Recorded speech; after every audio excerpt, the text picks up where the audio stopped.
And so we went on from there to talk about what we don't understand to this point or what we felt we still needed to learn about community asset mapping.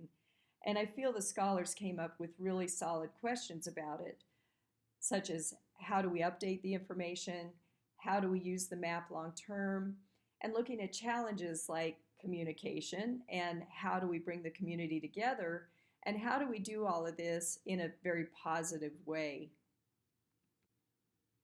So the individual scholars used academic language to frame, synthesize, and reflect upon the process to this point, as well as its challenges. So this is the Think Inc. portion.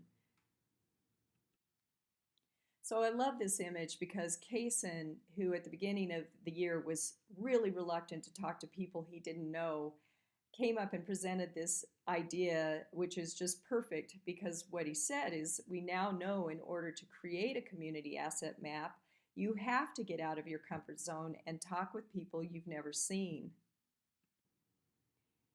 In their small groups, then they consolidated their ideas and they synthesized their thoughts, and then the presenter from the group came up and shared with the whole group. So this was the pair, share, squared portion of the reflection. And I really think they came up with very solid thoughts, which are now guiding us in moving forward in the asset mapping process. They really understand how developing communication skills and leadership skills are going to take us out of our comfort zones. They also understand that learning and understanding your role is an important part of the leadership. And they realize the importance of developing these skills.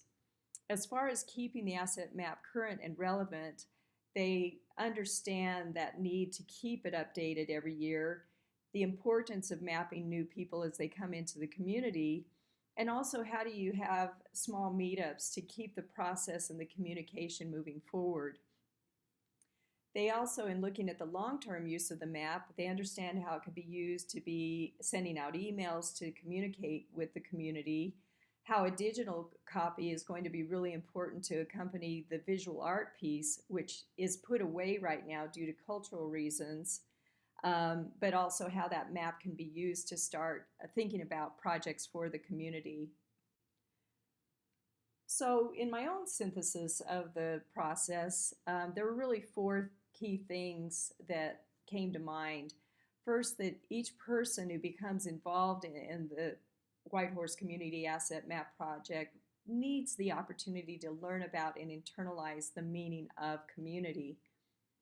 It's so helpful to have scholars with an institutional memory of the meanings and processes because they really do provide important peer leadership for engaging additional team members as well as community members.